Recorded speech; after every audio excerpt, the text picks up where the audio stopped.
He thought life ended with his wife's last breath until a fearless caregiver rearranged his world. One teacup and one secret at a time. Will he slam the door or dare to love again?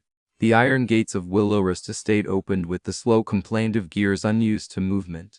For nearly a decade, those gates had swung only for delivery trucks and the rare maintenance van. On this bright Monday, however, a single blue sedan rolled up the winding driveway, crunching gravel that had forgotten what footsteps sounded like. At the wheel sat Grace Evans, 62, spine straight despite the long drive and a flutter in her chest. She wore a pressed lilac blouse, a pearl brooch, and a calm expression practiced through years of nursing home shifts and church suppers where everyone expected her to be the soothing presence in any storm. Beside her, propped on the passenger seat, rested a wicker basket that held her resume, a small tin of lemon shortbread, and a well-thumbed devotional she always carried for courage. Grace parked beneath the marble porte-cochere. The mansion facing her was 3 stories of gray stone and silent windows, ivy clinging like memories too stubborn to let go. Somewhere inside lived Henry Whitmore, 75. Shipping magnate, widower, rumored recluse. Newspapers called him the Atlantic King.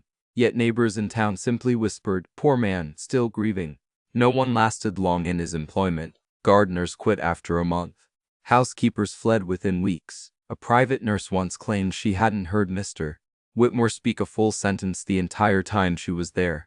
Grace had read every article she could find, but none of it dissuaded her. If anything, something about the loneliness she glimpsed between the lines stirred her caretaker's heart. She stepped from the car, the coastal wind lifting strands of silver hair from her bun. The massive front door opened before she could lift the brass knocker. A butler, South and pepper hair, impeccably tailored suit inlined his head. Miss Evans, welcome. I'm Bernard. Mr. Whitmore is expecting you in the east drawing room. Expecting me, the phrase felt oddly hopeful, though she knew better than to build castles from a single friendly stone. She followed Bernard through corridors hung with oil portraits, clipper ships battling stormy seas. A young Henry accepting awards, Henrietta Whitmore's serene face framed by soft watercolors.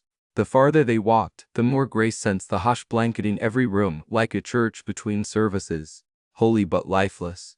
The drawing room's double doors opened on silent hinges. Bernard announced, Miss Grace Evans, sir. He retreated without a sound. Henry Whitmore stood by a mullioned window, back perfectly straight, gray hair combed with military precision. He wore a dark cardigan over a crisp white shirt, trousers pressed sharp enough to slice air. In his right hand, a silver pocket watch dangled on a chain. In his left, a cane he clearly didn't need so much as wielded, a scepter disguised as support. Grace let the quiet stretch, refusing to fill it with nervous chatter. Instead, she studied the man, the faint tremor in his watch hand, the bluish shadows beneath eyes that had not tasted full sleep in years. Finally, he spoke, voice low, smooth, distant. You're punctual. Most applicants arrive either breathless or late. I left early enough to account for wrong turns, Grace answered. DPS still gets confused on country roads. Experience? 40 years of elder care, home health, hospice, assisted living. Most recently, I served as resident liaison at Silver Pines, retired last fall. But, should managed a small smile, boredom and student loan bills don't respect retirement. A flicker of something chemistment passed across his features. Why here? Willowrest is 20 miles from town. Isolated, demanding. Grace set the wicker basket on a side table and removed her resume. Because solitude doesn't scare me, and because someone you cared about built this home with love.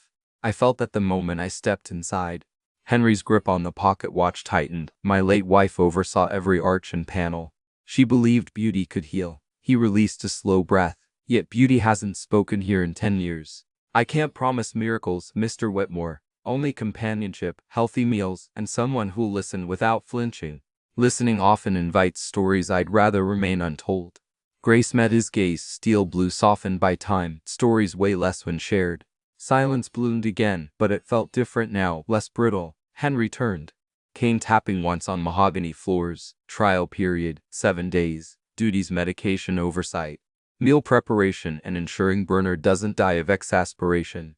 Grace dipped her chin. Understood. He gestured at the basket. What's that? Lemon shortbread, family recipe. I bring it to every first visit. Henry moved closer, studying the tin as though it were contraband. I don't eat sweets. Consider it edible decor, then. Kitchens feel warmer when something's baking. For a moment she thought he might refuse outright. Instead, he motioned toward the hallway. Bernard will show you the staff quarters. Dinner is at 6. I prefer silence while dining. Grace suppressed a grin. We'll see. He jerked back, almost offended. We'll see. Appetites and conversation sometimes surprise us, sir. And before Prudence could throttle her courage, she added, solitude may be your routine, but it isn't a prescription. Their eyes glowed, hers patient, his inscrutable. He finally turned away, pocket watch snapping shut with a metallic click that sounded suspiciously like a man sealing his heart. Bernard led Grace to a cozy suite tucked behind the kitchen wing. Flowered curtains, a small writing desk, an antique rocking chair positioned near windows overlooking the herb garden, everything spotless yet unused. Ma'am, he said softly, I've been with Mr. Whitmore 41 years. If I may, your approach was bold. Grace unpinned her brooch, laying it neatly on the nightstand. Too bold? The previous nurse cried after 20 minutes. She needed the job and not the challenge. Bernard's weathered face crinkled in a rare smile. Perhaps. But a word of caution, the master observes more than he speaks. Every drawer closed too loudly, every sigh he notices. Noted. She slipped off her shoes and flexed sore toes. Bernard, if you don't mind me asking, does he have any living relatives? A brother in Scotland. They exchange obligatory Christmas cards. And friends? The butler's hands folded over each other, knuckles pale. His grief built high walls. Miss Evans, once society begged for his company, now invitations arrive unanswered. He attends only the annual Veterans Fundraiser, sits in the back, leaves before dessert. Grace pressed a hand to her chest where the brooch had been. Walls can crumble, I've seen it. Bernard inclined his head but looked unconvinced. I hope you are right. Supper is roast chicken, 7 vegetables, no butter. He insists on heart-healthy everything. Good luck. At 5:30, Grace entered the cavernous kitchen. Marble counters gleamed, copper pots hung in military rows, and a single Dutch oven simmered on the range top. She lifted the lid. Bernard's rosemary chicken filled the room with warmth the mansion itself resisted. Grace unpacked her shortbread, arranging golden squares on a porcelain platter adorned with forget-me-nots. She found linen napkins, silver tongs, and a crystal bowl in which she placed lemon slices for tea. Each small act felt like lighting a candle in a darkened cathedral. Precisely at 6, she glided into the dining room carrying her platter. Henry already sat at the long table, his place set at the far end closest to the fireplace though flames were absent. The table could seat 20, yet only a single setting awaited. Grace set the platter in the center, then carried a steaming teapot she'd scented with fresh mint from the garden. She plated chicken and vegetables, then, ignoring his earlier decree, placed 2 shortbread cookies beside his fork. Henry regarded them as one might regard an uninvited mouse. I said I don't eat sweets. Then consider them conversation starters. If they succeed, both of us gain. If they fail, only 2 cookies perish. Henry's brows knit. You presume you can extract conversation from me? Grace sat 2 chairs down rather than half a football field away. Mr. Whitmore, human beings have 3 universal comforts: warm food, fragrance of baking, and a listening ear. Dinner supplies the first 2. I provide the third. He lifted his fork, cut a carrot, said nothing. Grace sipped tea, savoring silence without fear. After 3 quiet bites, she asked, did you grow these vegetables here? The flavor reminds me of heirloom gardens. Henry paused mid-chew. Henrietta insisted on organic before it was fashionable. Her greenhouse still yields year-round. Grace smiled softly. She must have been ahead of her time.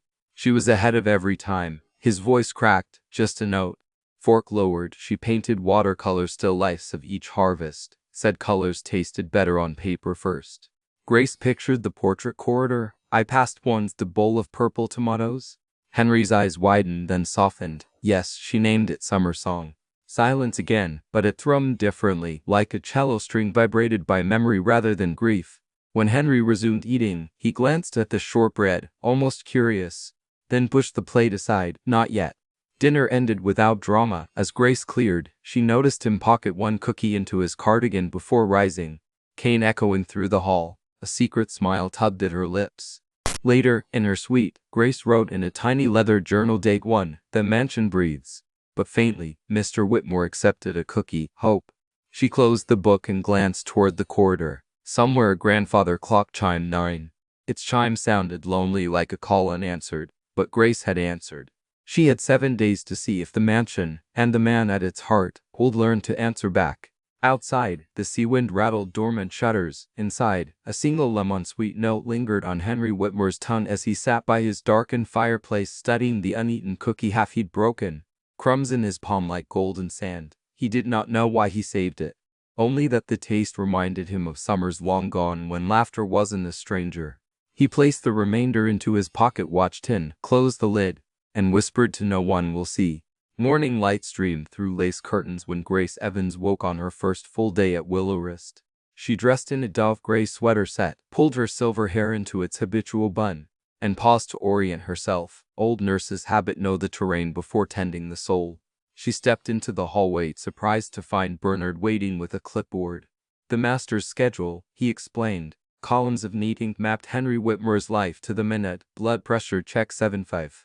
Half up black coffee 77, greenhouse stroll 7:30, market reports 80. Grace had never seen grief organized so tightly. Thank you, she said, folding the paper but keeping the image. Then she headed for the kitchen. Day 2 Tuesday, 6:45 a.m. Grace whisked egg whites in a copper bowl, adding chopped basil from the windowsill pot she brought from home. Bernard raised a brow. Mr. Whitmore only eats oatmeal. Change begins with a fork, she replied. She still prepared the oatmeal, steel cut, cinnamon, scamp raisins, then placed a single basil-flecked omelet triangle on the edge of his plate like a bookmark. Henry entered at 7:02, Kane ticking the marble. He scanned the table, eyes narrowing at the bright green specks. What is that? An invitation to remember summers, Grace answered. If unwelcome, I'll escort it out. He ignored it for 3 spoonfuls of oatmeal, then, almost absent-mindedly, took a small bite. His face revealed nothing, yet the omelet disappeared in silent increments. 8:40 a.m. Grace followed him to the greenhouse, a glass cathedral humming with warmth. Wilted geraniums drooped beside thriving cherubs, a garden half-kept, half-forgotten. Henry inspected tomato vines. Lips pressed thin, they need pruning. I'll help after lunch, Grace offered. He shook his head, leave them. But when he moved down the path, she plucked her nail scissors from a pocket and snipped one dead stem. Just one. Small rebellions lead to small revivals, she told herself. Day 3 Wednesday. Rain drummed the roof before dawn. Grace brewed chamomile, then visited Henry's study to remind him of morning pills. The study smelled of cedar and tide water. Ledgers lined an entire wall. Yet the desk's center lay bare except for yesterday's omelet plate, crumbs still visible. Did you sleep? She asked gently. He answered with a shrug. She placed teacup and pills before him. Chamomile lowers blood pressure. Proven. I prefer coffee. You prefer control. The words slipped out before she could soften them. His eyes flashed, but instead of anger they held fatigue. Yes. Control is reliable. Health is better, she replied, and left the room before he could reply, heart pounding at her own audacity. That afternoon, while Henry attended a remote board call, Grace explored unused wings. In the music room she discovered a mahogany baby grand draped in a dust sheet. Lifting the cover, she pressed one key. The flat resonated through air thick with neglect. She opened the lid wider, found sheet music titled Henrietta's Waltz. Handwritten in looping ink, the first bar shimmered with longing. Grace replaced the sheet but left the piano uncovered, an unspoken invitation. Day 4 Thursday. Henry's schedule listed a state lawyer 9:00 a.m. During that meeting, Grace prepared lunch, vegetable soup and baked cod. She also placed a small bowl of fresh strawberries in the center of his tray. When Henry returned, tie slightly askew, he stared at the berries as though they were ghosts. Without looking up he muttered, she painted those too, strawberries in Delft china. Grace ladled soup but said nothing. Memory had its own timing. Mid-afternoon, thunder cracked, lightning flickered, and the household lights blinked out. Bernard hurried to start the generator, but until he did, corridors fell into shadow. Grace found Henry in the library staring at storm-lit windows. Storms still startle me, he confessed, voice so low she almost didn't hear. She stepped beside him, because they remind us we're small. He nodded once. She offered her hand flashlight, the beam a narrow bridge of safety. He accepted it, fingers brushing chairs warm, trembling. Day 5 Friday. Henry left early for his annual Veterans Foundation meeting. Before the car pulled away, Grace tucked a linen handkerchief into his coat pocket embroidered with pale blue initials, entwined with a vine. She'd found it unused in a bureau drawer and laundered it crisp. At 6 that evening the car returned. Henry exited slowly, raincoat collar up. Grace waited in the foyer holding a thermos of tomato bisque. "Long day?" she asked. He handed Bernard the raincoat, then reached silently into his breast pocket. The handkerchief emerged, damp, a smudge of lipstick near the corner. Grace raised an eyebrow. "One of the foundation widows cried," Henry said, almost apologetic. "I offered it." "Felt appropriate and compassionate," Grace added. He stared at the stain. Compassion used to come easily. It came again, muscles remember. He accepted the soup, fingers brushing hers more intentionally this time.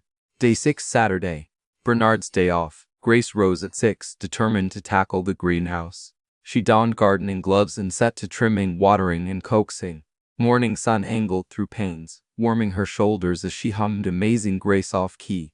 A soft cough interrupted. Henry stood in the doorway, sleeves rolled, pruning shears in hand. Without a word, he stepped beside her, snipping brown basil stems. Hours passed like minutes. They were potted herbs, staked tomatoes, and at last shared lemonade amid the scent of damp earth. "I haven't touched this soil since Henrietta fell ill," he admitted, voice coursing with mixed sorrow and relief. Grace wrapped a hand around his wrist, steady, reassuring. She'd be pleased to see it alive. He did not pull away. Day 7, Sunday. The final day of Grace's trial. She baked cinnamon bread at dawn, letting the aroma flow through every corridor. Then she carried a tray to the music room. On it sat 2 tops, warm slices of bread, and a metronome she found in a drawer. She set the metronome ticking, soft, steady, then began to play Henrietta's waltz, haltingly, only the right hand at first. Halfway through, the door creaked. Henry entered, leaning on his cane as though unsure whether to proceed. Grace continued, left hand fumbling for chords, melody fragile but earnest. She finished and folded her hands. He approached the piano, gaze on the worn ivory keys. "She composed that for our 10th anniversary." I could tell, joy laced with longing. He reached out, pressing a single note. G. It resonated clean, undiminished. He slid onto the bench beside her. His fingers, still strong, filled in the missing harmony. Music swelled, full, tender, alive. Grace kept pace as best she could, her amateur skill buoyed by his mastery. When the waltz resolved in its final chord, silence hovered, no longer empty but brimming. Henry exhaled, shoulders lowering as if a century of weight had slipped off. He turned to her. "You've rearranged my house." "Only dusted memories." "No," he insisted gently. "You've rearranged me." Grace felt tears sting. Then my week was well spent. He rose, offering his arm. "Let's have breakfast in the greenhouse. Bernard will faint." She accepted, slipping her hand through the crook of his elbow. Together they crossed the sunlit corridor, 2 souls who had survived long seasons of loss, now daring seedlings of connection. That afternoon, Henry summoned Bernard and signed a new contract, no end date. When Grace saw it, her throat tightened. "You'll need a title," he said. "Not nurse, not housekeeper." She considered. "Companion gardener?" He smiled, a soft upturn, genuine. "How about friend?" Grace's answer was a nod, simple and profound. The trial week had ended, but a new season, one rich with music, basil, and lemon shortbread, had only just begun. Sunlight poured through the pitched glass ceiling of Will-o'-Rest's great greenhouse, catching dew like diamonds on every frond. Since Grace's first tentative pruning, the once sleepy jungle had awakened in riotous color: scarlet geraniums, indigo morning glories, basil so lush it perfumed the pathways. Yet on this calm Tuesday, the real transformation was not vegetal but musical. Grace arrived at dawn carrying a weather-worn wicker picnic basket and an old portable record player she'd unearthed from her attic during Sunday's church rummage. Bernard had helped repair the cracked leather handle. Grace had polished its brass clasps until they glowed. Inside sat a dusty collection of 45mm records, classical, big band, a little Sinatra for daring days. She set the player on a potting bench, wound the crank, and lowered the needle onto a recording of Debussy's Clair de Lune. Soft piano notes drifted past tomato vines and lemon balm, curling upward like incense. The greenhouse seemed to hold its breath. Even the old tortoiseshell cat that wandered the estate paused in the doorway, tail swishing, listening. Grace closed her eyes a moment, remembering her late husband swaying with her to this very piece. A kitchen floor, their ballroom. When the final chord faded, she exhaled, then got to work staking pea shoots. A throat cleared behind her. She turned to find Henry Whitmore, perfectly groomed but without his usual cane. "Bernard said you were missing. I assumed you'd fled before breakfast," he teased, a new playfulness in his voice. I was merely setting the day's tempo. She gestured to the record player. Music and photosynthetic creatures have an understanding. He stepped closer, examining the antique device. Portable Vitrola, circa 1950. I sold thousands of their shellac records in my first shipping warehouse. Then they served you well. Care to choose the next song? Henry hesitated, scanning the sleeves. His gaze rested on a worn jacket labeled Gershwin, "Some done to watch over me." He slid it out, handled it as tenderly as an artifact, and placed it on the platter. When the runer's smooth tenor filled the space, Henry's shoulders eased. Henrietta played this every spring planting. Grace peeked sideways. "Would you dance?" His eyebrows rose to the height of shocked cathedral arches. "Here, among dirt?" "Among life," she corrected, wiping potting soil on her apron and extending her hand. No crowds, no cameras, just chlorophyll witnesses. For a long heartbeat, she thought he might refuse. Then, with stiff courtliness, he set his palm against hers. The contact felt both fragile and electric. She guided him in small, swaying steps between potted citrus trees. At first he counted beats under his breath, but soon the rhythm took over. They moved in gentle circles, shoes crunching on gravel, sunlight dappling through glossy leaves. Grace's heart fluttered like a showgirl's, and, by the pink creeping along his cheekbones, Henry's did the same. The music ended, they stepped apart. Henry cleared his throat. "I've forgotten how to bow." "You remembered just fine," Grace said, cheeks warm. She sensed a breathable wall between them, no longer solid stone, more like a garden gate waiting to be unlatched. "Breakfast," he announced. "Bernard will worry." But before leaving, he lifted a watering can and tipped it gently over a cluster of geraniums. The gesture was small, yet Grace nearly applauded. By mid-morning, clouds gathered. Seaside weather changed moods faster than gossip, and an Atlantic squall rolled in on a hush. Wind rattled windows. Rain tapped like impatient fingers on the glass roof. Grace busied herself sorting seed packets when a sudden crack splintered the air. A limb from the old oak beside the greenhouse had snapped. Crashing against the roof, panes shuttered, one narrow panel spider-webbed. Henry, returning at that moment with pruning shears, froze. Glass glittered overhead. Precarious. Grace grabbed his sleeve and pulled him aside just as a shard loosened, tinkling onto the walkway. "We have to secure the frame," Henry said, scanning for leaks. "I'll fetch Bernard."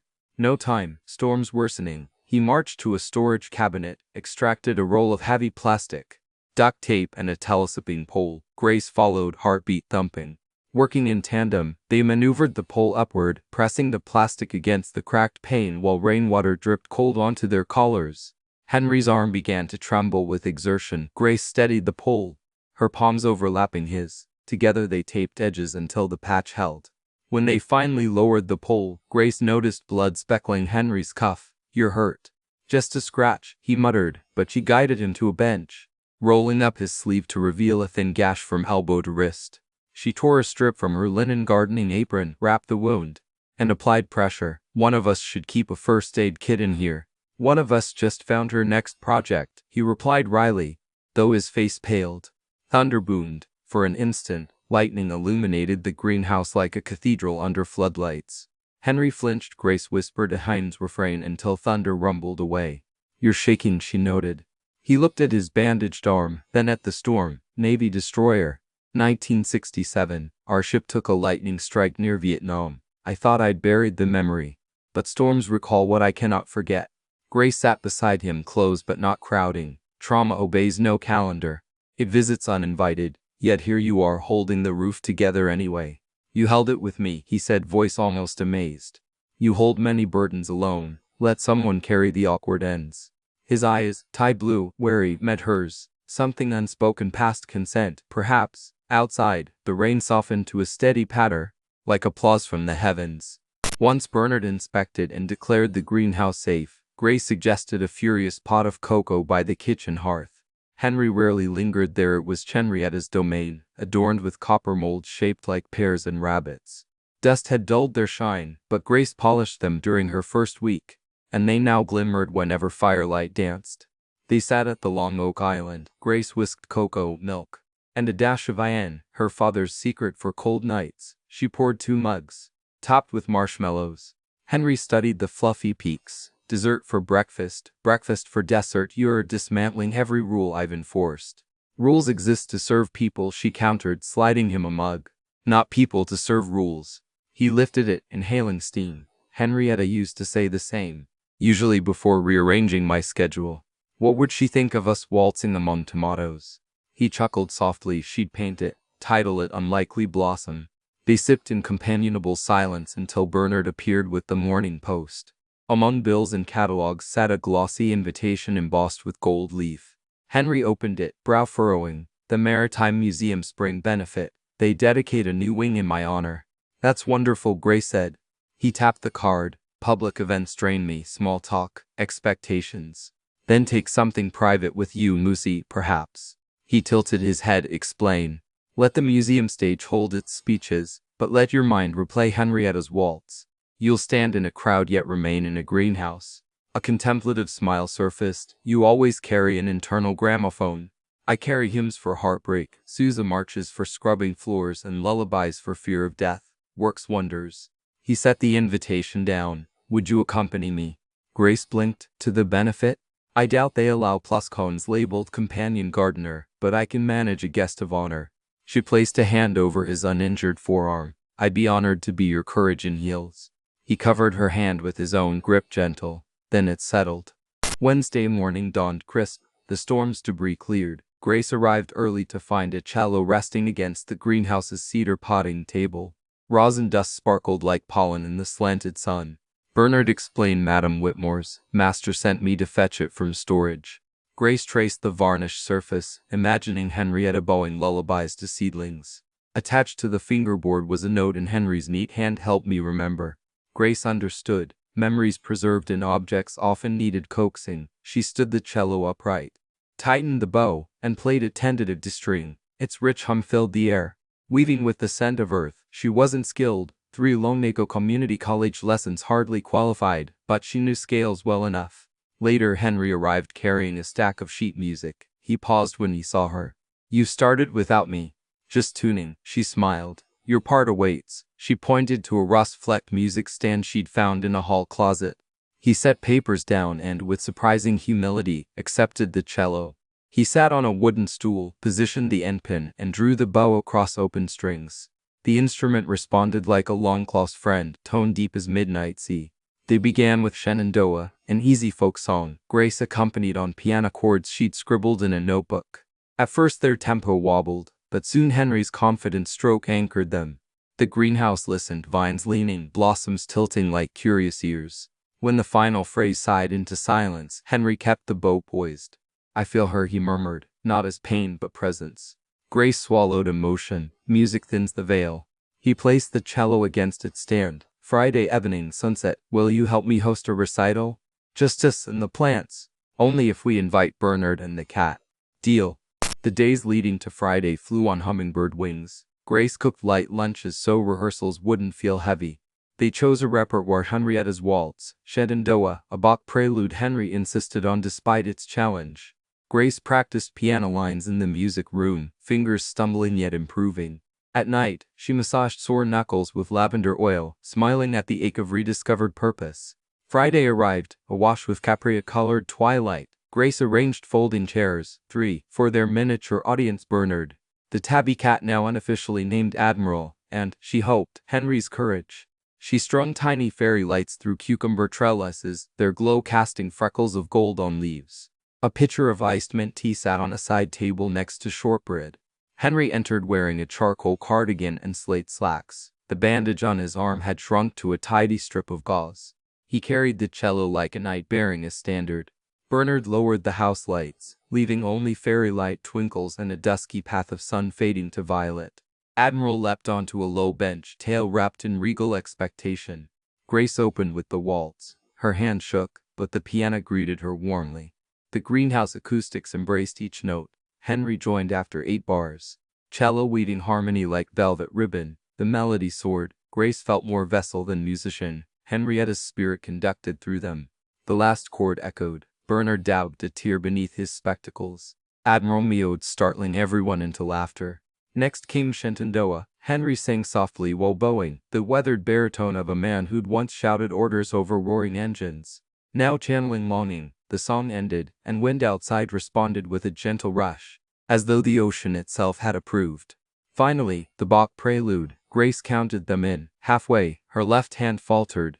But Henry shifted Bowen to cover. She recovered, found the page, and pressed on. Their finish wasn't flawless, yet the triumph lay precisely there, in two imperfect humans daring to create beauty. Silence settled like petals. Bernard rose, clapping. Admiral yelled in feline applause. Henry's eyes shone. To Henrietta, he whispered, raising a glass of mint tea. They've linked.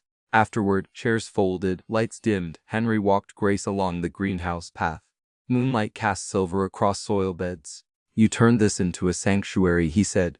You grew the sanctuary, she corrected. I merely brushed off cobwebs and added soundtrack. He stopped beneath a lemon tree. Grace, he struggled, words snagged by a decade of silence. I thought healing belonged to youth. At my age, one merely maintains dignity while waiting. She touched his bandaged arm. Healing belongs to whoever wants to live. He faced her fully. Then tonight I want to live out loud. He bent, pressed a kiss, hissed but lingering, on her forehead. Grace closed her eyes, tears slipping free. When he straightened, his own cheeks glistened. Neither spoke. The citrus leaves rustled benediction. The following morning, Grace found an envelope outside her suite door.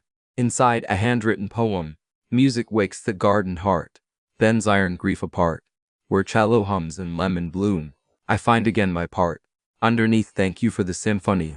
Grace pressed the letter to her chest, pulse fluttering. She whispered a prayer of gratitude for storms that crack old panes, for melodies that mend broken glass, and for a life brave enough to begin again. No by trembling note.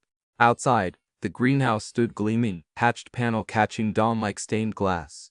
Inside, a cello awaited its next duet. Basil reached higher than yesterday, and the seed of midlife love stretched unseen roots into fertile soil, preparing to bloom.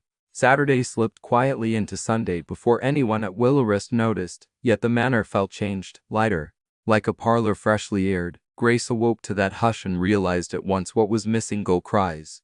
A fog-bank had rolled in from the Atlantic, muffling everything except the occasional clink of Bernard's china in the pantry. She was slicing her walking shoes when her phone buzzed. The caller ID read Carolyn Hago. Her eldest daughter's voice sounded frazzled. Mom, I hate to ask this, but could Lily stay with you a few days? School's closed for sanitation and my office has no flex hours for junior staff. Grace pictured her 9-year-old granddaughter, strawberry blonde ponytail forever escaping its scrunchie, brain forever escaping small talk. She smiled. You know she's always welcome, put her on. A tiny blast of excitement crackled through the speaker. Grandma, are there really secret gardens where you work? There are, and 2 slices of cinnamon bread left if you hurry. I'll have Bernard send a car. Grace ended the call with a flicker of unease. Henry's rules were loosening, but children represented a category he had never addressed. She steeled herself, smoothed her sweater, and knocked on his study door. Enter. His voice flowed through oak-like cello resonance. He sat behind a mahogany desk, reading glasses low on his nose as he inspected shipping forecasts. A brass lamp threw warm light onto silver hair. Grace explained Caroline's dilemma in concise sentences. Henry listened without interruption, fingers templed under his chin. Finally he asked, how old is the child? 9. Curious age. They touch everything. She's respectful, Grace hoped. Henry tapped the desk once. 3 days then. Rules Bernard and you supervise. No entering the west attic wing, too many unsecured artifacts, and no climbing trees older than both of us combined. Grace's relief came out as laughter. I'll relay the manifesto. Lily arrived by noon, backpack banging against her knees as she bounded from the car. She wore lavender rain boots despite bone-dry weather and carried a ragged paperback of A Wrinkle in Time. Grace hugged her, inhaling the familiar scent of bubblegum shampoo. Where's the sea captain? Lily whispered behind her palm as they stepped inside. Sea captain? You said your boss owned ships. That makes him a sea captain. Henry emerged exactly then, dignity wrapped in a navy sweater vest. Lily's eyes widened. Ahoy, she declared, offering a salute that was half Cub Scout, half Broadway. To Grace's shock, Henry responded with a crisp naval return. Permission granted to come aboard, cadet. Lily giggled, bouncing on her toes. Grace relaxed a fraction. The afternoon unfolded like a friendly experiment. Henry offered Lily a tour of the portrait corridor. She stopped at Henrietta's watercolor of strawberries. Did your wife paint with real fruit juice? The red looks edible. Henry chuckled. Oil pigment, actually, and far less tasty. Lily pressed her nose close. Grandma paints too, but only daisies because they're humble. She says proud flowers show off. Henry looked at Grace with amusement. Your reputation grows stranger by the week. They ended the tour at the nautical study, walls lined with model ships and brass instruments. Lily gasped at a glass case containing a 30-inch clipper, sails of Italian silk. That one crossed the Atlantic 13 times, Henry said. A craftsman in Boston built the replica. Can I take a picture for my science class? Lily asked. One photograph, no flash. Grace breathed easier until Lily noticed a small wooden box on a side table. Inside lay a tarnished brass compass, lid open, needle twitching weakly. She reached, then pulled back. It looks tired. Henry's face changed, some mix of longing and protectiveness. My father's field compass. World War sigh. It should be in a museum, Lily burst out. Henry closed the lid gently. Some memories prefer quiet shelves. Grace ushered her granddaughter toward the greenhouse for safer marvels, unaware that curiosity, once piqued, is hard to corral. After lemonade and scones, Lily asked to explore the library alone to sniff old pages. Grace, straightening seed packets, nodded permission, never suspecting that the library connected, via a narrow back stair, to the forbidden west attic. 30 minutes later, an unmistakable crash landed through hallways. Grace's heart kicked. She ran. Henry closed behind. They found Lily kneeling on the parquet, teary, hands hovering over a shattered glass dome. Inside, the brass compass lay askew, hinge snapped. I'm sorry, Lily blurted between hiccups. I only wanted to see how it worked in sunlight. The glass slipped. Henry's face drained color. Grace reached her granddaughter first, checking for cuts. None. Then she spoke softly. Go to the kitchen, find Bernard. Ask for a band-aid even if you don't bleed. We'll talk soon. Lily hurried off, shoulders shaking. Grace turned, expecting fury, but Henry remained motionless, eyes on the ruined compass. At last he whispered, that was the last gift my father handed me before shipping out. He never returned. I know this story, Grace said gently. You told me during the blackout.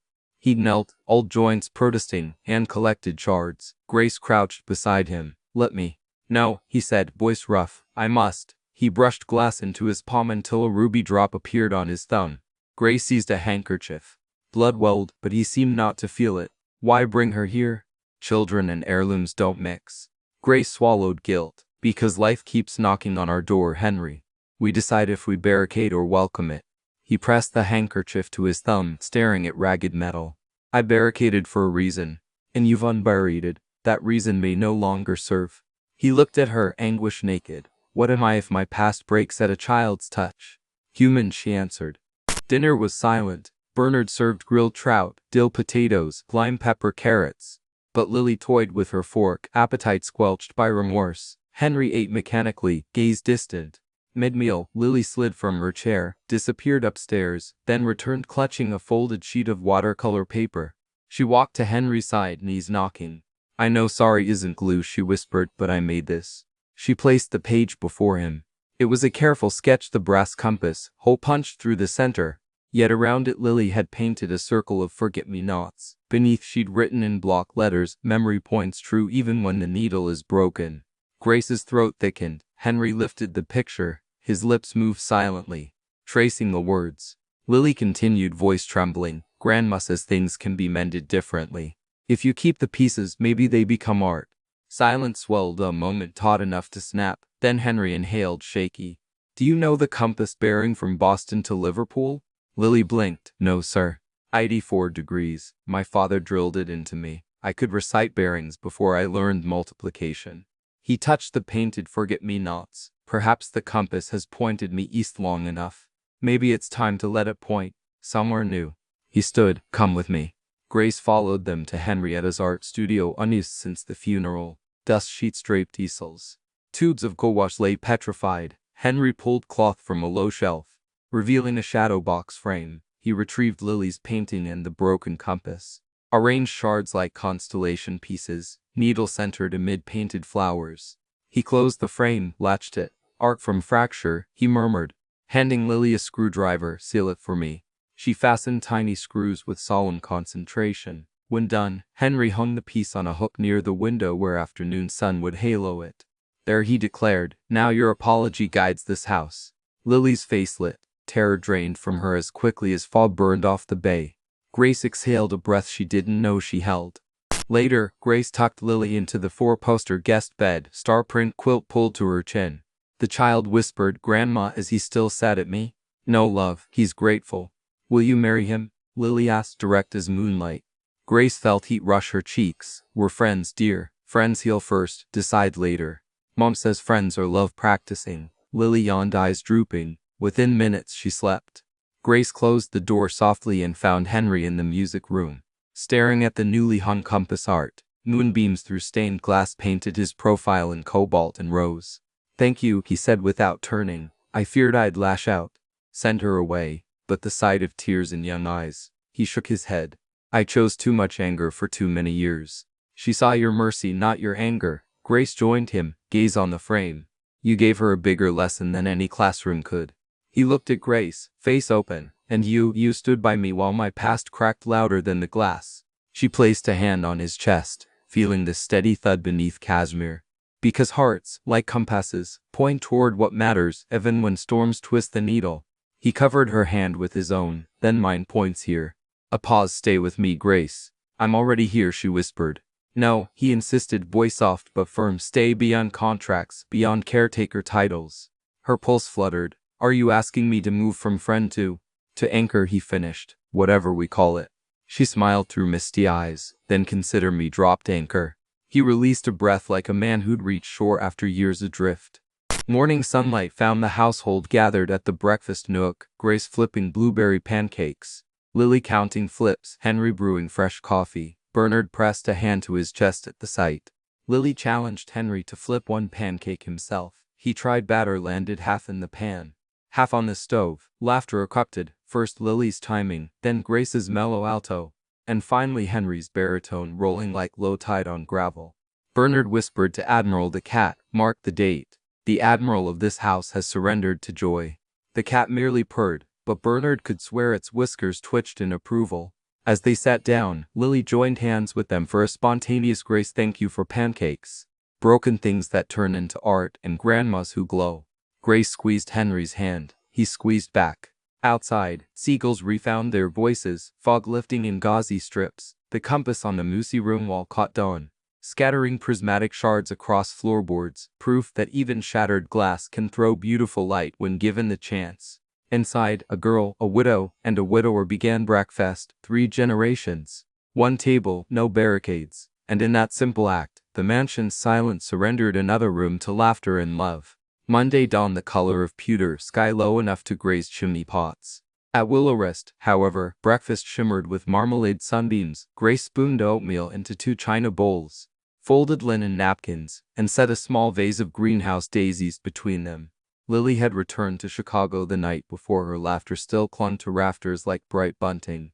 Henry entered in a charcoal suit and sea green ties, elegant, but quieter than his old power uniforms. He glanced at the daisies, acknowledging them with a soft smile before pouring coffee. "Big day?" Grace asked. "Quarterly board meeting," he replied. "First in person since the flu years." He sipped. "My directors haven't yet met the new me. Fewer growls, more greenhouse." She laid a hand on his sleeve. "They'll manage." "Will they?" He hesitated, flicking an invisible speck from his cuff. "Shipping men respect storms more than symphonies. Some already grumble that I've gone soft." "A peach ripens, it doesn't weaken," Grace said, "and it's still firm under the skin." He huckled, then sighed. If only metaphor signed balance sheets. Grace walked to the hall closet and returned with a dove gray cashmere scarf. "Forecast says gales downtown. This will guard your throat and your resolve." He draped it around his neck, fingers lingering over the weave. "Gales be warned." They exchanged a look that felt like an oath, and Bernard soon appeared with the car keys. As Henry stepped outside, Grace called, "Remember your true north." He touched the spot over his heart, where the broken compass's story now lived, and nodded. The Whitmore shipping headquarters occupied 3 glassy stories on Boston's Seaport Boulevard, a modern palace of steel beams and ship-shaped discipline. Henry's arrival normally sent ripples of dread across cubicles. Today whispers rose instead. "Did you see the post?" An assistant hissed to another near the espresso bar. "Which one?" The gardener's Instagram picture of Mr. Whitmore smiling in a greenhouse, smiling, with some older woman and a kid. "No," a third gasped. "He never lets children on the estate."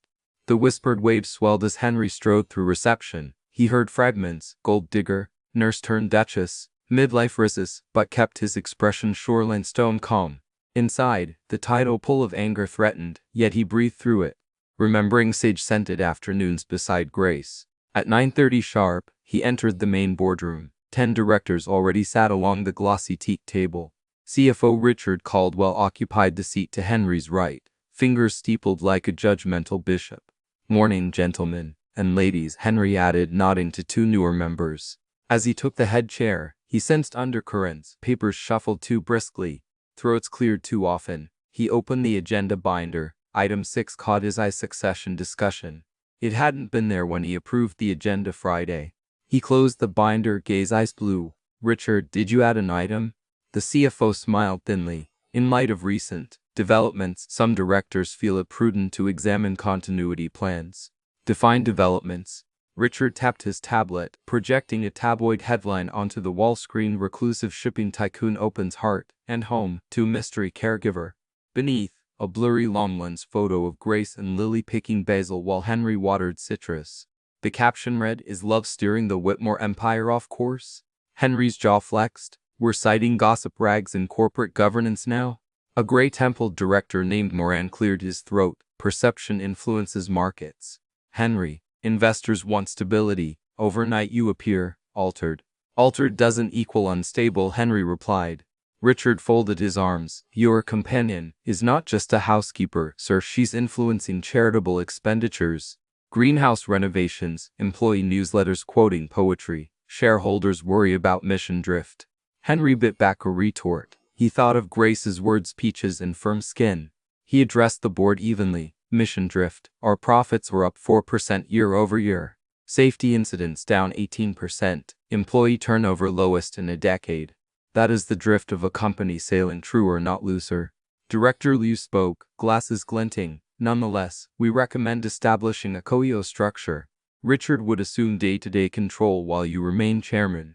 Henry recognized a coup wrapped in velvet. Anger tried to breach, but calm breezes of a lemon-scented morning held. "Thank you for the recommendation," he said coolly. "We'll revisit after the financial review." He proceeded through agenda items with practiced authority, yet he sensed their nettled stares. The battle glimmered just beyond the spreadsheets. Meanwhile, Grace titties the estate's library when her phone pinged. A text from Caroline Mom.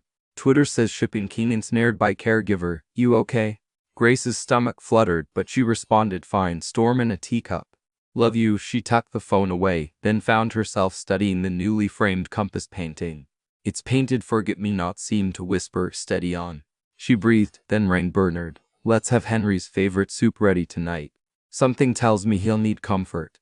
Back at headquarters, lunch break offered no respite. In the executive pantry, junior analyst Kayla whispered to colleague Matt, "Saw him smiling last Friday. Evan told me to take a half day for my kid's recital. The ice is melting, dude." Matt shrugged. "Maybe that's good. Unless he starts signing blank checks for greenhouse poetry." Henry, refilling his mug 2 feet away, gently cleared his throat. Kayla spun, cheeks flaming. He offered a polite nod, then walked away. In the hallway he paused, shoulders sagging under invisible crates. The afternoon session convened. Richard displayed a slide of risk factors: key person dependency, reputational volatility, philanthropic overreach. The final bullet read: potential undue influence by non-credentialed advisor. Henry set down his pen. That non-credentialed advisor nursed veterans, comforted the dying, and guided me to healthier leadership. Her credentials are compassion and integrity, qualities any shipping line crossing storms should prize. Moran sniffed. "With respect, shareholders value MBA pedigrees, not nursery hymns." Henry's temper flared. "Do those pedigrees cradle widows? Did they reduce turnover? People stay when they feel seen." She helped me see. Awkward silence. Richard leaned forward, voice silky. "Henry, none doubt your sentiments. But governance requires objectivity. Perhaps a sabbatical?" "A sabbatical XL disguised as rest." Henry pushed back his chair, stood. "Meeting adjourned until 9 tomorrow. I need air." He strode out, ignoring protest. The elevator descent felt eternal. On the ground floor he bypassed his driver and exited onto the quay.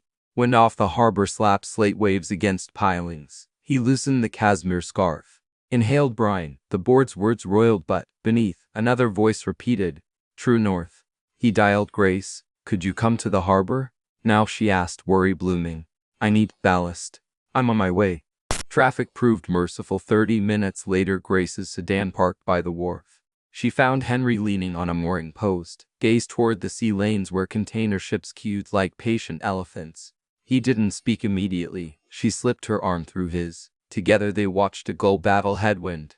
Finally he murmured, "They want me to step aside. Because you smiled. And tended Basil." She sighed. Change unsettles those perched comfortably on the old order. He faced her. "Am I naive to think empathy belongs in boardrooms?" "Not naive, brave. But bravery exacts tolls. Are you willing?" He considered the skyline, a sawtooth of ambition softened by dusk haze. "I spent years commanding fear. Perhaps it's time to inspire." She touched his cheek. "Then inspire tomorrow, but tonight come home." He exhaled, tension ebbing. "Led the way, Captain." At Willowrest, Bernard Saup, carrot ginger with cunette, steamed on the hearth table. Admiral the cat sprawled underfoot like a small tiger rug. Over dinner, Henry recounted the coup attempt in tempered words. Grace listened, occasionally jotting notes on a napkin. "When they raise undue influence," she said, "counter with measurable gain, staff retention, safety improvements, market share uptick." He grinned. "My secret consultant." "I love a good pie chart," she teased, though her eyes held stormwatch seriousness. They spent 2 hours in the study drafting tomorrow's rebuttal, weaving empathy into fiscal fiber. Grace suggested closing with a question: "Is our cargo only freight? Are also the livelihoods of those who move it?" Henry liked that. Near midnight she brewed valerian tea and urged him to sleep. At his suite door he caught her hand. "Will you stay until I drift off?" She hesitated, line between caregiver and companion long blurred. She nodded. Inside, he lay atop the coverlet, eyes on the ceiling. She sat in a wingback chair, reading Yeats' Cloud, the poem about Lake Innisfreeze. His lids drooped. By the final stanza, breath slowed. She tiptoed out, carrying an empty teacup and a full heart. Tuesday's sunrise painted the harbor rose gold. Grace watched from the kitchen as Henry, suited anew, adjusted his tie in the reflection of a copper pot. He looked steadier. "Ready to helm?" she asked. "With you as first mate." He kissed her forehead. A first hand departed. At headquarters, the board assembled once more. Henry opened with financial triumphs. Each slide pairing numbers with human outcomes. Accident claims down 12, fathers home for Christmas. Full efficiency initiative 130, 0 trees saved. Directors shifted. Uncomfortable profits were one thing, paternity anecdotes another. Richard cleared his throat. Commendable, but the issue remains external optics. Henry clicked to the next slide, a photo of the framed compass art. Gasps punctured the room. "That broken compass," Henry began, "was my father's. A child visiting my estate accidentally dropped it. Rather than discard shards, we preserve them in art." He paused, scanning faces. "Whitmore Shipping operates in a fractured world, supply chain strained. Oceans warming. We can discard the shards or make art." Director Liu frowned. "Nice metaphor. Markets like certainty, not art." Henry nodded. "Certainty last quarter's EPS beat analyst expectations by 6 cents. Art, we donated retired vessels as floating classrooms, earning tax credits larger than scrap value. That decision came after conversations with the non-credentialed advisor you question." Richard tapped a pen. "Personal matters aside, we simply need assurance your estate affairs won't jeopardize governance." Henry straightened. "Then record this: Grace Evans is no threat. She is my chosen partner. I intend to formalize our relationship, and I invite the board to judge me on results, not rumor." Whispers erupted. Moran scoffed. "Marriage announcement mid-meeting?" Henry's eyes cooled. "Leadership demands transparency." He advanced to the final slide, motioned reformation of Henry Whitmore as CEO chairman. Adoption of empathy entered governance charter. Bullets listed commitments to mental health support, community partnership, environmental stewardship. "For approval," he said. Silence. Then Director Miller, usually mute, spoke. "My son works on the Seattle dock line. His supervisor listened after the new mental health training. My boy's still alive because of it. I vote aye." Richard's jaw clenched. Liu adjusted glasses. Votes trickled. 5 ayes, 2 abstain, 2 nays. Motion carried. Henry thanked them, adjourned, and left before dissent could regroup. In the lobby, Kayla the assistant handed him a note. Parcel arrived from Willowrest. "Urgent." He opened a small box. Inside lay 2 cookies, lemon shortbread, and a folded card. For the debrief, love steers best, signed G. He smiled, popped a crumb, and tasted courage. Back at Willow-Rest that evening, he found Grace arranging tulips. Bernard discreetly vanished. Henry told her the results. She released a breath. He took both her hands. "Grace Evans, will you marry me?" Her eyes widened. "Henry, you're exhausted." "Euphoric." "I'm certain." He produced a velvet box, the compass needle encased in resin atop a gold band. "True north." Tears blurred her view. She answered with one word that held chapters: yes. They embraced, tulip petals brushing their cheeks, soup simmering behind them. And somewhere in the music room, the framed compass caught sunset again, splintered glass scattering light like applause. 2 weeks later, Financial Press ran a new headline: shipping giant charts bold course with compassionate capitalism. Subhead: CEO credits fiancé for cultural renaissance. Grace read it over breakfast, laughing softly. "They spell fiancé with an extra accent," she teased. Henry kissed the misprinted accent away. Outside, storm clouds gathered for another Atlantic squall. But inside, governance and hearts alike held fast, sails trimmed for futures where numbers and humanity steered side by side. And in quiet boardrooms across the city, executives debated whether empathy might, after all, be profitable. Some even ordered basil planters for their windows, small seeds of change. Carried on the rumors of one man who refused to let love be listed as a liability. Wind had a voice at Willow-Rest, actually a polite one, rustling ivy, rattling distant shutters, humming through chimney flues like a half-remembered hymn. On this particular Thursday, however, the voice arrived hoarse with fury. The National Weather Service called it an extratropical cyclone spinning off the Gulf Stream. Fishermen in Gloucester simply muttered "no rester." Grace first sensed the change while harvesting rosemary for dinner. The greenhouse panes, normally warm as bathwater, turned cold against her knuckles. Beyond the glass, sky stacked slate-colored layers as if the horizon were piling storm blankets for a siege. She hurried inside, skirts whisking leaves from the stone path. Bernard met her in the foyer, tightening the last latch on the tall arched windows. "They predict gusts up to 70 knots, ma'am." 70, Grace repeated, chills crawling her spine. "We'll need sandbags at the cellar door, and candles clots. I've laid them out in the pantry. Generators fueled, but lines may go." The butler's calm belied the tremor in his hand. Grace squeezed his arm. "We've lived plenty of storms, Bernard. Let's face one more." Henry returned from Boston earlier than scheduled, Jaguar headlights throwing frantic gold nets over the drive. He strode into the entrance hall, raincoat streaming, hair tousled by gale. Grace intercepted him, towel at the ready. "Your meeting?" she asked, rubbing moisture from his collar. "Cancelled. City's battening down." He inhaled a steadying breath. "How prepared are we?" "Generator primed, food enough for a week, cell batteries charging. I'll make a hearty stew." Henry's eyes softened despite thunder rumbling overhead. "And people call me the commander." He brushed a wet strand from her cheek. "Thank you, Admiral." They shared a quick smile, the kind forged under fire, before splitting to duties: Henry to inspect the greenhouse, Grace to kitchen triage. By dusk, rain slashed like nails on the mansion's limestone. Windows rattled. Roof beams groaned. Grace stirred beef barley stew, its aroma a bulwark against dread.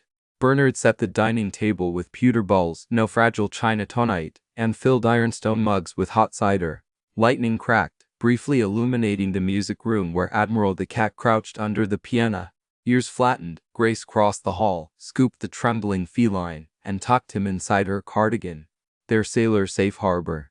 Henry re-entered carrying 2 armloads of logs. His coat dripped puddles on the Persian rug. But he didn't pause until the hearth crackled alive. Flames leapt, casting copper onto carved mantles that hadn't known such warmth since Henrietta's Christmas parties. They ate by firelight, spoons linking, storm howling just beyond stone walls. Between bites, Henry updated them: greenhouse secured with extra bracing, but 1 lemon sapling had snapped. Grace's heart pinched, but she swallowed sadness, living things healed. A sudden boom shook the room, louder than thunder. Closer. The lights flickered, died. The generator failed to kick. Bernard rose, face pale. "I'll check the transfer switch." Grace stood as well. "I'll fetch lanterns." Henry caught her wrist gently. "Watch your step." Flashlights by the coat rack. She squeezed his hand before disappearing into darkness. The mansion, stripped of electricity, felt older, medieval almost, its walls breathing drafts centuries stored. Grace guided herself by memory toward the pantry when another violent thud echoed. This one metallic, lightning flare through a corridor window revealed a grim scene the 100-year-old copper gutter had ripped from eaves. Swinging like a guillotine against the library's stained glass casement, each gust threatened shattering. "Henry," she shouted. His answering footfalls thumped, and moments later he arrived, carrying a hurricane's lantern. Assessing the gutter, he muttered, "If that glass goes, rain floods the library. We have to secure it. In this wind? No choice. The window holds Henrietta's illustrated law books." Grace gulped. Those watercolored journals chronicled every voyage, every charity launch, playable. "Tell me what you need." "Rope, gloves, 2 people." "Then you have 2. He opened his mouth to protest but saw resolve steel her shoulders. "All right, we lash it to the column until morning." They suited up in the mudroom, Henry in quailskin jacket, Grace and Bernard's spare slicker cinched tight with string. Wind shrieked through door cracks, rain shot sideways. Lantern light bobbed across jagged shadows as they stepped onto the terrace. Instantly gales slapped breath from their lungs. The copper link swung on one remaining bracket, each arc gouged masonry near the stained glass. Henry wedged himself between gutter and wall, barked, "Hold it steady." Grace planted boots, grabbed the metal eye slick, pressing with all her might. The gutter weighed more than expectation, her knees quivered. Henry looped rope, arms straining. Twice the wind yanked, nearly knocking Grace off balance. But she recalled nursing home nights lifting patients twice her size, leverage, not muscle. Rain blurred her vision, thunder drummed chest cavities. Finally Henry knotted the last hitch around a stone pillar. The gutter ceased swinging, clanging, only a dull rattle. He shouted over wind, "Done!" Inside, they staggered back, sodden ghosts. As Henry slammed the door, the rope held. The illuminated glass panel safe, for now. Grace leaned against the wall, lungs burning, hair plastered. Henry braced hands on either side of her, forehead inches from hers. In the lantern glow his eyes blazed, not with fear but fierce pride. "You pulled a warship-grade maneuver," he said. "So did you." Together, he corrected. Rain hammered overhead like applause. Henry's breath warmed her lips. Without thought, Grace lifted on her toes and kissed him. Salty, rain-spied, alive. He returned the kiss, slow despite the storm's haste. When they parted, he whispered, "My compass found harbor." Lights remained out, generator likely drowned. They lit 3 more lanterns and moved to the library. Checking for leaks. None yet. Grace stroked the stained glass depicting an albatross in flight, Henrietta's design, and silently thanked whichever angel steadied rope knots. Bernard reported generator coils shorted, repairs impossible until morning. They gathered in the great room, the only space with massive hearthstone unthreatened by falling limbs. Henry hauled extra mattresses from guest rooms. Grace retrieved quilts, tea, hazelnut biscuits. By 9 p.m., they'd built a makeshift bivouac before the blaze, 2 mattresses side by side. Cat curled at foot, Bernard dozing in an armchair like a sentry. Wind moaned, but inside flicker light danced over portraits, making Kim Long Gone seem part of the vigil. Grace and Henry lay beneath a patchwork quilt Henrietta once sewed from Uruguay's ship linens. "Tell me a childhood story," Grace whispered, head on his shoulder. He chuckled. "I used to race skiffs on the Charles. One year my mast snapped mid-regatta. Everyone assumed I'd quit. Instead I held the sail by hand. One arm cramping, made last place but didn't sink. Father said endurance outranked trophies. Endurance brought you here. And love brings me forward." His voice trembled, vulnerability louder than thunder. Grace lifted to face him. Firelight painted crow's feet around his eyes, map lines of grief. Joy storms survived, she traced them. Love and endurance told they're unsinkable. They spoke until embers settled, sharing bits of life like trading seashells. Her fear when her late husband went under anesthesia and never woke. His guilt over years lost inside spreadsheets, mutual dreams of turning the neglected West Wing into music classrooms for local kids. Sometime after midnight, wind's rage eased to weary sighs. Bernard stirred, stoked embers, then retired upstairs. Admiral replaced him in the armchair, tail flicking approval at reclaimed territory. Henry slipped from the mattress, returned with a small velvet box, different from the engagement band. "Was saving this for calmer week," he said, kneeling awkwardly on one knee. "But storms remind us time waits for calm as little as the sea." He opened the lid, 2 simple gold bands etched with a compass rose that split between them, half on each ring. "I want to exchange these privately tonight. Public vows will come. But let this be the storm's secret blessing." Grace's eyes flooded. "Yes," she breathed. He slid one band onto her finger. She reciprocated, the halves aligned when their hands intertwined, compass complete. They crawled back under quilts. Rain thudded less a calm eye perhaps. Or storm passing, Henry kissed her temple. Sleep, my harbor light. She did dreams rocked by wine-spent lullabies. Dawn broke pale gold. Silence draped the estate. A post-haunted hush. Generator repair crew arrived. By 8, lights flickered alive. Grace woke to sunlight shafts and Henry sketching her profile in a leather notebook. She blushed, cataloging storm casualties. Cataloging my miracle. He closed the sketchbook, helped her stand. Muscles protested. Heroic sirens new aches. They surveyed damage. Greenhouse roof lost 2 panels. The broken lemon sapling could be grafted. The copper gutter remained lashed, window intact. Bernard brewed strong espresso to fortify resolve. While crew hammered, Grace served oatmeal and honey. Henry produced a small paper and overnight composition titled Ballad of the Gutter and the Girl. Lines humorous and tender. Grace laughed until tears, then kissed the poet. Mid-morning, the doorbell rang. Clear, unexpected. A woman in a yellow slicker faced them, clutching a clipboard from the county emergency office. Roads washed out, she explained. We're asking large estates to shelter stranded families until bridges reopen. Grace and Henry exchanged a glance that contained every lesson of the storm vulnerability. Shared hearth, mended windows. They nodded in unison. Of course, Henry said. We've rooms and soup. By afternoon, Willarest hosted 3 families, parents, grandparents, 2 toddlers wide-eyed at chandeliers. Grace orchestrated bedding, Bernard whipped endless cocoa, Henry guided children to see Admiral. Laughter, once scarce as orchids in January, now bloomed in every corridor. That evening, with generator humming and wind finally subdued to a lullaby, Grace stood at the hearth once more, no crowded with strangers warming hands. Henry slipped beside her, whispering, last night we saved a window. Tonight that window lets others see welcome.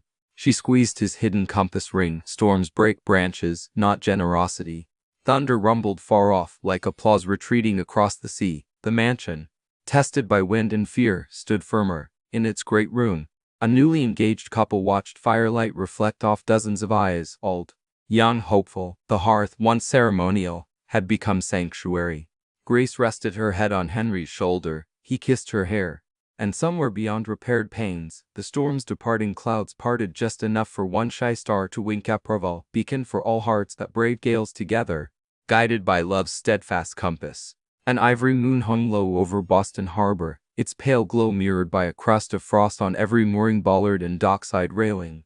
Inside the Maritime Museum's newly restored East Wing, chandeliers rained warm light upon 300 guests cloaked in velvet and cashmere. Servers in navy uniforms, trimmed to resemble 19th-century stewards, glided between tables bearing trays of smoked salmon canapes and miniature chowder croquettes. Banners announced the evening's purpose in gilt lettering: the Henrietta Whitmore Children's Maritime Education Fund, Winter Gala Wing Dedication. Backstage, Grace Evans adjusted the pearl comb in her silver-streaked hignon for the 3rd time. She wore a midnight blue gown with a bateau neckline, its satin strikingly simple beside the bed-spangled couture swirling through the lobby. Yet when Henry, dressed in classic black tie, caught sight of her, his steady breath hitched. "Are you cold?" she asked, noting his flushed cheeks as he approached. "Cold, no," he replied, eyes never leaving hers. Awestruck, perhaps. Grace laughed softly, but nerves fluttered in her stomach like unfurling sails. The last time she'd attended an event this grand, she had been a hospice liaison escorting donors, anonymous and invisible. Tonight she stood not merely beside the benefactor but woven into the story itself. On her finger gleamed one half of the compass rose ring, its gold catching chandelier light. "Ready to face the fleet?" Henry asked, offering his arm. "To quote Admiral the Cat, row, and onward," she said, tucking her hand into the crook of his elbow. They entered the reception hall to a chorus of whispers. "There she is, new fiancée?" Healed him. Some murmurs carried warmth, others curiosity sharpened by cynicism. Grace kept her posture tall, remembering storms braved together. If they could row clash a gutter in 70-knot winds, they could survive gossip. A string quartet eased into Gershwin's Embraceable You. Henry steered Grace past glass cases of antique sextants toward a dais where an enormous canvas stood draped in navy cloth. The museum director, Dr. Evelyn Ramirez, greeted them with outstretched hands. "Mr. Whitmore, Ms. Evans, well the children from our pilot program were in the West Gallery practicing their sea shanty." They're buzzing to meet you. Grace's eyes brightened. We'll visit before the unveiling. You have 20 minutes, Dr. Ramirez said, tapping her clipboard. I'll cue the lights. In the West Gallery, rows of folding chairs held 20 Boston middle schoolers bundled in matching sweaters with the fun's Shipwheel logo. They were rehearsing Leave Her, Johnny under the baton of a young music teacher. When Henry and Grace appeared, chatter erupted. One bold girl shot up her hand, not waiting to be called, Mr. Whitmore, ma'am, is it true you own a greenhouse as big as a gym? Henry chuckled. Perhaps half a gym. The tomatoes might exaggerate. Grace knelt to the row. Would you like to plant a cutting one day? We host field trips. Heads bobbed, excitement rose like tide water. The teacher tried to regain order. But Henry raised a gentle hand. Let them ask. For 10 minutes. Questions volleyed, about harbor tides, about Henrietta's paintings, about Admiral the Cat's rank. Grace answered with stories, watching Henry's posture relax, the rich CEO melting into mentor. As they left, the same bold girl slipped Grace a folded program, on which she'd drawn a compass rose with scribbled words, true north is kindness. Grace's throat tightened. She tucked the drawing into her clutch next to a lavender-scented handkerchief. Back in the main hall, the gala's tempo changed. The quartet seated the stage to a brass band softly warming up. Dr. Ramirez guided Henry and Grace to the head table where directors, donors, and city officials waited. Richard Caldwell sat 2 seats over. Tuxedo impeccable, smile razor thin. When Henry pulled Grace's chair, Caldwell raised a glass. Congratulations on your engagement, a swift courtship. Henry met his gaze evenly. Swift seas require decisive helm. Caldwell's eyes flicked to Grace. Indeed, one hopes cargo is secured before storms.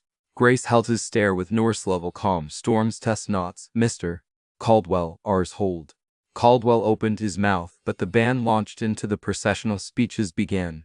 First, the mayor extolled Henry's philanthropy, millions to retrofit charter boats into floating classrooms, scholarships for coastal engineering students, grants for harbor conservation. Grace listened, fingers interlaced with Henry's beneath the linen, sensing he found the praise both necessary and embarrassing. Then Dr. Ramirez approached the podium. Tonight, she said, we honor not only a man but the inspiration behind him. Henrietta Whitmore believed art could steer a child's imagination as surely as any compass. In that spirit, we unveil the East Wing centerpiece, Mariners of Tomorrow, painted by local students under the mentorship of professional artists. Mr. Whitmore requested the drape be lifted by someone special. Grace looked at Henry, confusion blooming. He stood, guiding her forward.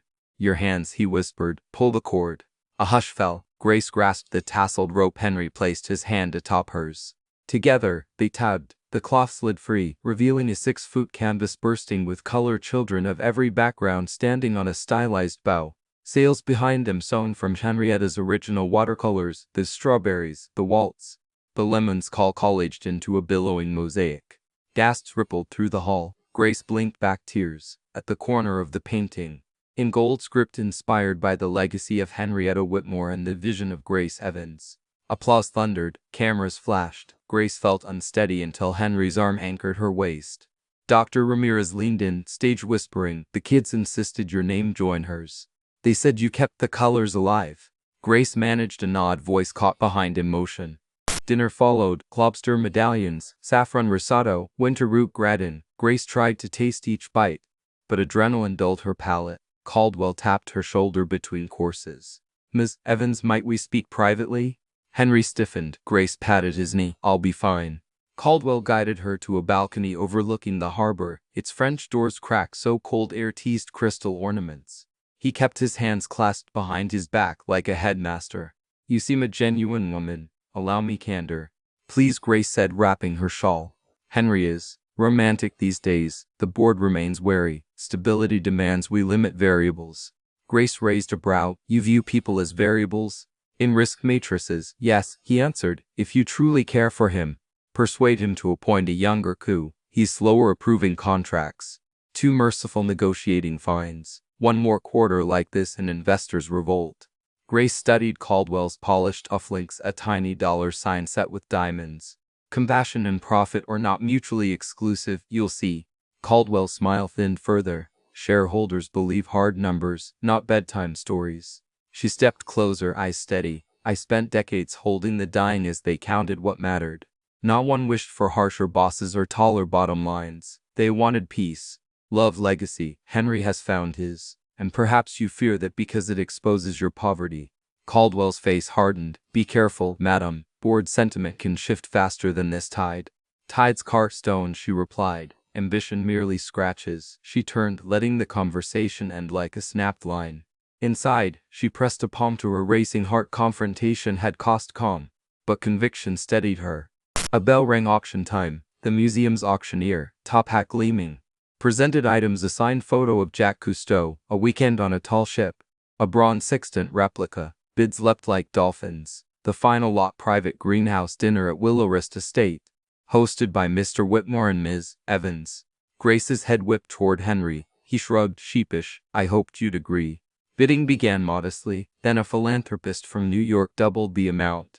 A tech entrepreneur tripled it. Gasps rose as numbers climbed past 100,000.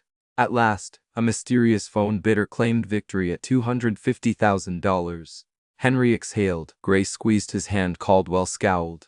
Dessert Ranbury Pavlova signaled the dance set. The brass band slid into Duke Ellington. Couples drifted to the marble floor. Henry extended his hand to Grace. Shall we prove romance isn't exclusively for 20-somethings? Let on, she replied, heart racing as he guided her beneath garlands of winter jasmine. They began a slow foxtrot, Grace counting under her breath until muscle memory, brushed by greenhouse Gershwin, took over. Henry moved with surprising grace, no pun lost on the pun-loving mind of Grace. Guiding her in gentle arcs, they passed clusters of board members. Some smiled, some whispered. Grace focused on Henry's steady gaze.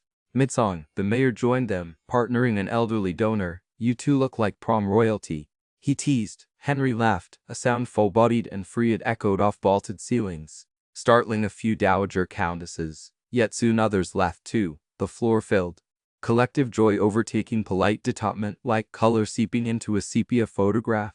The band segued to Henrietta's waltz. Grace stiffened. Had they planned this?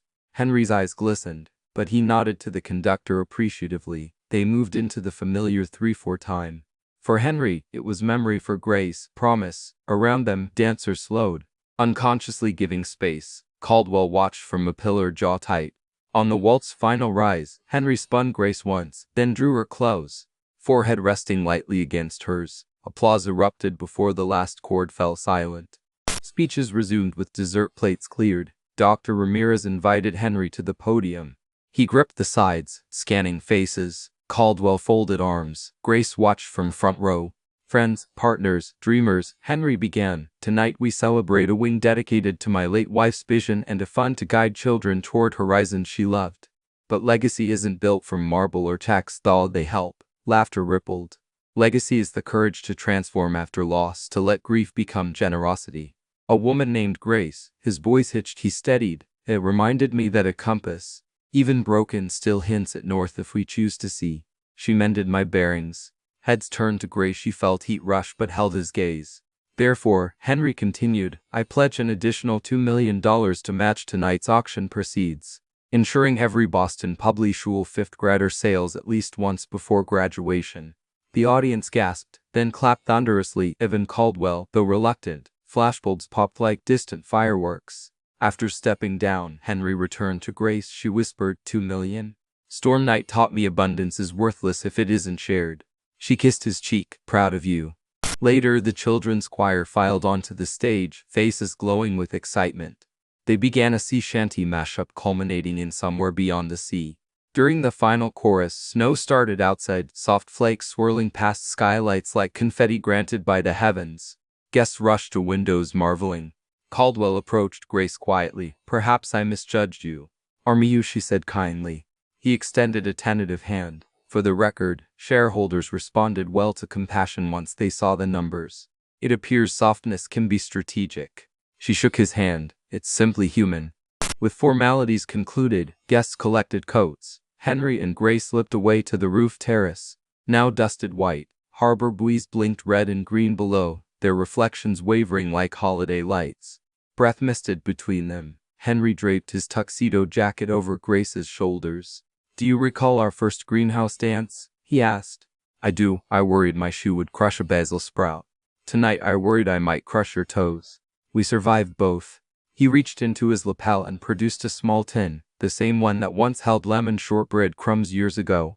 Inside lay 2 new cookies, Bernard's midnight batch. Shall we mark the occasion? She took one, broke it in half, fed him a piece. They chewed, sweet and citrus mingling with crisp winter air. Below, gala guests spilled into taxis. The museum exterior lighting illuminated the east wing's windows, where children's murals lined the hall like bright flags. Grace leaned into Henry. Tonight felt like Henrietta and Lily painted a horizon together. He nodded, voice thick. She would have loved the collage sails. Grace turned him to face the harbor. Look at that, 2 ships heading opposite directions. Lights mirrored on water, both on their way, neither wrong. Yet both following stars, Henry said. Even hidden stars, she added. They stood in silence until snow blanketed shoulders. Finally Henry cleared his throat. The board wants us to host a spring retreat at Willowrest to showcase the new culture. Will you help design the program? Grace laughed softly. If I can include a session on herb gardening as a team-building exercise.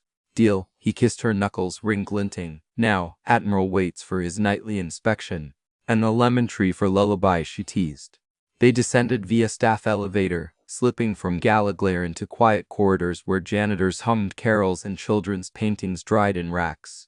At the museum's service exit, their driver warmed the car. Henry opened the door, but Grace paused, scanning marble halls one last time. She thought of hospice corridors, of lonely widowers' parlors, of storm-rattled windows now replaced by music, art, laughter. She whispered a prayer of gratitude, then joined Henry in the back seat. As the car pulled away, the east wing's windows glowed behind them like a lantern on the sea. Inside, Henrietta's college sails billowed eternally, and on the frame's corner, a painted compass pointed not merely north but toward every radius of possibility. Grace rested her head on Henry's shoulder. He pressed a kiss into her hair. Snowflakes tapped the glass like soft applause. Ahead lay dark roads, but their path was lit from within. 2 halves of a compass rose, now whole, guiding them toward chapter after chapter of shared horizons. Spring tiptoed into Willowrest on kitten-soft paws, first as dew pearls on daffodil shoots, then as brave crocuses sprouting beside the gravel drive, finally as full chorus lilac clouds perfuming the breeze. Robins drilling morning drums. The mansion, once stone-old, now chimed each dawn with life. Laterally buzzed the long silent grandfather clock in the vestibule had found its voice. It began on a Wednesday after the gala, when Grace noticed Henry standing before the walnut case. Door ajar, tools spread like surgical instruments. Inside, brass gears winked beneath decades of dust. What secret operation is this? She asked, wiping soil from her hands after potting zinnia seedlings. Henry angled a lamp. Your granddaughter inspired me. If a broken compass can become art, a stalled clock can resume duty. I've ordered replacement bushings. Grace traced the ornate wood. Henrietta wound this, didn't she? Every Sunday, noon sharp. When she passed, I let it dice as if silence could freeze grief. He exhaled, but time kept moving. I merely refused to listen. Grace fetched her sewing spedales, magnification perfect for miniature shrews, and joined him. 2 hours later, gears sat cleaned, pendulum polished, yet when Henry turned the key, only a hollow clunk echoed. Try again, she encouraged. Another clunk. Henry's shoulders sagged. Perhaps some silences are permanent. Grace touched his cheek. Second chances rarely come easily. We'll keep at it. Preparations for the spring retreat accelerated. 20 executives and spouses would spend a weekend experiencing empathy in practice. Grace designed workshops, herb potting for mindfulness, doc knot lessons for problem solving, and a Calipatano duet as closing ceremony. Bernard oversaw mince, quinoa stuffed peppers, smoked haddock chowder, and of course lemon shortbread. The West Wing, once mothballed, bustled with carpenters installing easels and low benches. Henrietta's old studio would become a community art lab. Children from the maritime program were scheduled to attend ribbon cutting. One evening, Henry and Grace strolled that corridor inhaling fresh paint. Sunlight made dust motes whirl like champagne bubbles. Henry halted before an empty alcove. This space needs something. Grace considered the clock. He frowned, still broken. Exactly, show them transformation in progress. He laughed, a metaphor on display. Approved. Lily arrived Friday after school, suitcase rolling behind her like an obedient puppy. She screeched upon seeing fresh tulips flanking the drive. Grandma, they're pink as bubble gum. Henry emerged from the greenhouse, arms open. Cadet Lily, report for hug duty. She saluted, then hurled herself into his embrace, spotting the silent clock parts on a worktable. Curiosity sparked. Can I help? Henry knelt. Know anything about shipments? I escaped math class once, she said earnestly. Grace burst out laughing. Henry chuckled even as he handed her a soft cloth. Polish these weights. Shine invites motion. Saturday dawned crisp. Sky washed the blue of sailor postcards. Executive cars arrived in convoy. Tires crunching gravel. Caldwell was first, wife in tow. She whispered, what a fairy tale, as Bernard ushered them to guest suites. Others followed, Lee wearing gardening gloves already, Miller lugging a diesel. The mansion welcomed them with citrus herb air diffused from the kitchen. Grace convened a circle on the south lawn. Attendees received seed packets, basil, thyme, parsley. Tonight you'll garnish your dinner with herbs you sowed this morning, she announced. Caldwell arched a skeptical brow but knelt anyway, fumbling seeds into soil. Next, Henry led them to the boathouse for knot lessons. Suits and silk scarves fluttered as executives practiced bowlines and love hitches. Laughter erupted each time a knot slipped. Grace watched Henry, patient, encouraging, worlds away from the stern commander once feared. After lunch, Lily guided small groups through the Compass Art Gallery, explaining how broken things became teaching tools. Adults listened, some wiping eyes. Caldwell lingered longest, tracing the compass frame. He murmured to Grace, maybe my spreadsheets need art too.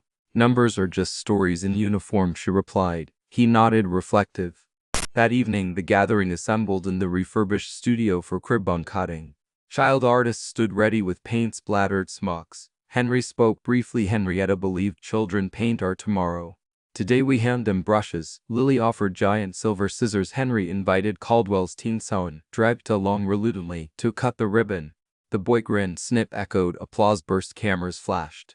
Wine and mocktails followed. Grace excused herself to fetch the final element, the grandfather clock. Now on a dolly, still mute but gleaming, Lily pushed from one side, Bernard from the other. They parked it in the alcove as guests circled.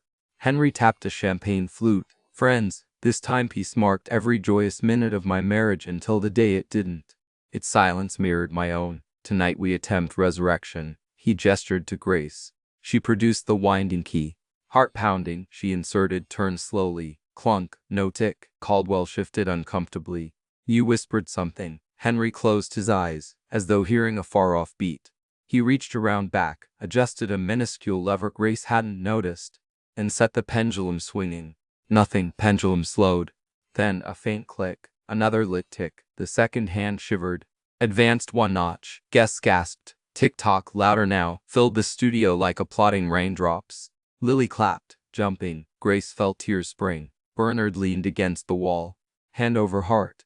Henry swallowed a lump. May its ticking remind us time is gracious, ever willing to restart if we dare repair. The crowd erupted. Even Caldwell wiped a sleeve across his eye. After dessert, executives dispersed to rooms, chattering about basil shoots and sea knots. Wind rustled budding maple leaves. Owl hooted from eaves. In the dim studio, only Grace, Henry, and Lily remained, mesmerized by the pendulum. Lily whispered, Grandpa, can I call you that now? Henry knelt, compass ring glinting. Permission granted, cadet. She hugged him fierce. Grace joined, arms encircling both. The clock chimed 9, its first hourly song in 10 years, low, rich, forgiving. Late night, Grace and Henry strolled the garden path lit by moon and new solar lanterns shaped like tiny ships. Petals perfumed air. Henry exhaled. Today proved your design empathy yields dividends. Spreadsheets miss. Grace smiled. You supplied the capital. He stopped near the lemon tree, miraculously healed, graft sprouting leaves. I want the wedding here. June under this tree. Her eyes shone, with lemons as confetti, and violin, cello, children's choir. She teased, budget approval pending CFO analysis. He laughed, cuddled her close. CFO already in surplus of joy. Weeks marched. Retreat feedback dazzled investors. Stock nudged upward. Caldwell proposed integrating Whitmore wellness modules across offices. You launched a tree planting partnership. The sea carried whispers of an empire-changing tide. June arrived draped in honeysuckle. On the tent, a date aligning with Henrietta's birthday. White chairs lined willow-wrist lawn.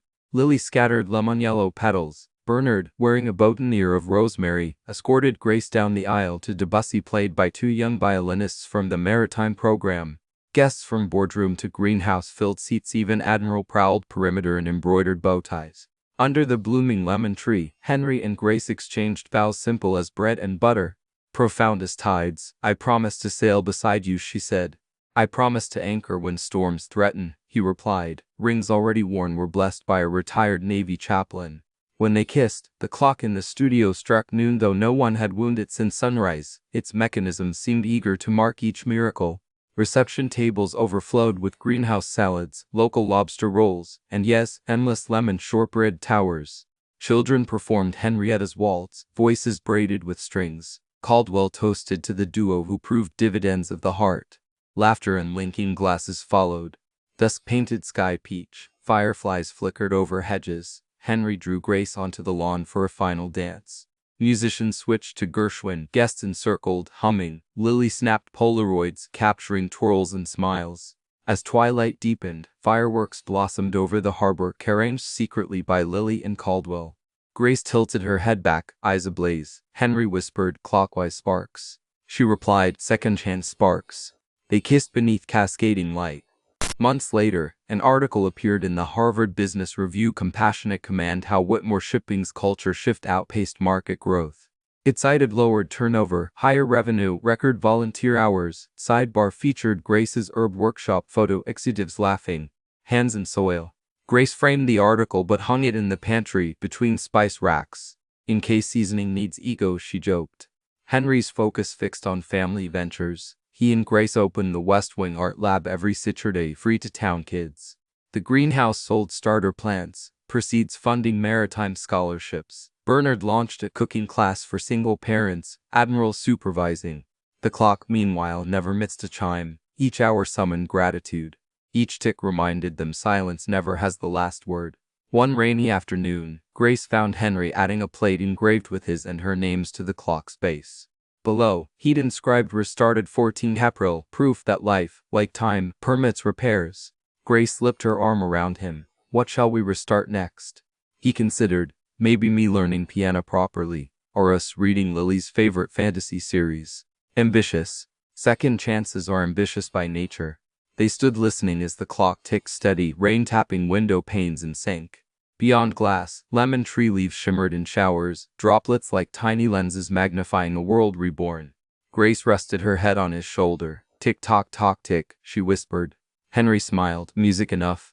Together they watched time move, no longer an enemy to outrun, but a companion strolling hand in hand toward all remaining horizons. And somewhere deep within Willowrest stone bones, echoes of past sorrows settled at last into peaceful chords, letting Lud's melody play forward, strong, steady, unstoppable, as the clock of second chances kept perfect, hopeful time.